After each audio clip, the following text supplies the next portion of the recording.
Hey, what is up, guys? My name is Daniel, and today I am here with a $2,000 gaming PC build. Now, at the last minute, I actually made a couple of changes on this. It was like on the edge of 2,000. It was like 2010 dollars, I think it was. But now I made some changes, and now it's actually 1964. So keep that in mind. So you guys can add like a Wi-Fi card or whatever you want with this. But yeah, for the CPU, I'm with the AMD FX 8350. 4 gigahertz 8-core processor. Right now, this is $179, which is a great value for what this is. It's quote unquote future proof. In the future, you'll be using 8 cores and things like that. Now, 8 cores are being used more and more, but you can still definitely get away with like an Athlon X4 750K or like an FX 6300. More than enough, but this is always good. For the CPU cooler, I'm with the Cooler Master Hyper 212 Evo sleeve bearing CPU cooler. This is $35, and people have gotten overclocks on this CPU with this cooler, but I just don't recommend it.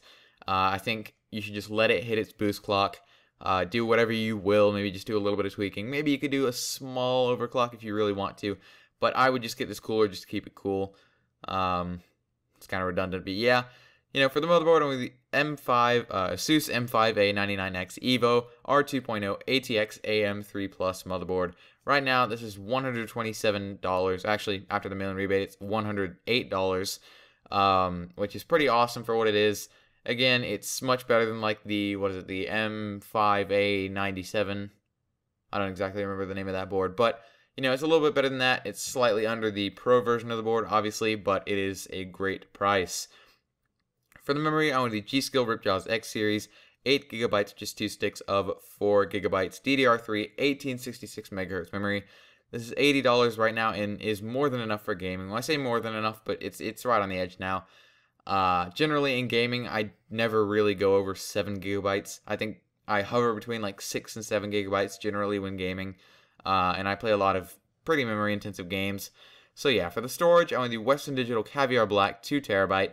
7200 RPM internal hard drive. This is $135 and is pretty fast for a mechanical hard drive, even at 7200 RPM. It's got 64 megabytes of cache, all that good stuff. And then I also did add an SSD, which is the Samsung 840 EVO 250 gigabyte solid state disk. This is $151.95. Again, it's 250 gigabytes, so you have room to store your main played games, your internet browsers, your OS, things like that. So you can put like Chrome, Firefox, God forbid IE, your OS. If you play like Counter-Strike and League of Legends or Dota or whatever else, you can put that on here. Stuff like that. So for the video card, or video cards, I should say, I'm with the EVGA GeForce GTX 780 3 gigabyte video cards. I own 2 of them in 2-way SLI. They're $500 each, and this will allow you to max out games like Bioshock Infinite 1080p 60 FPS. Max out Battlefield 4 1080p 60 FPS. Even you can max out these games at 1440p 60 FPS. It's pretty insane. But again, you do get what you pay for, being that this rig is $2,000. For the case, I'm with the Fractal Design Define R4 with a window. This is the Black Pearl version. It's the ATX mid-tower case. Now, actually, when I built this rig on PCPartPicker.com, link is in the description, by the way.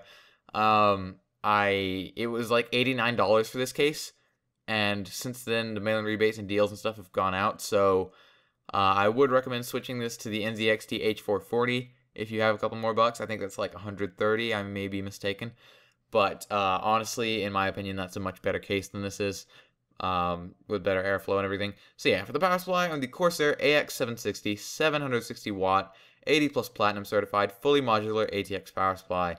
Right now, this is a $15 mail-in rebate, making it $170.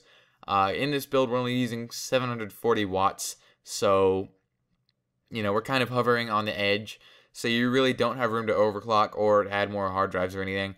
So, if you don't mind spending the extra money, then you should probably go with like an 860, an AX860, or like a 1000-watt power supply of some kind, and then you will have better efficiency for one, and room to add like hard drives and overclock your CPU if you really want to, or even add another graphics card, although 3-way SLI is not the most efficient, but you get my point.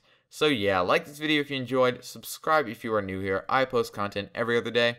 Thanks for watching, and peace.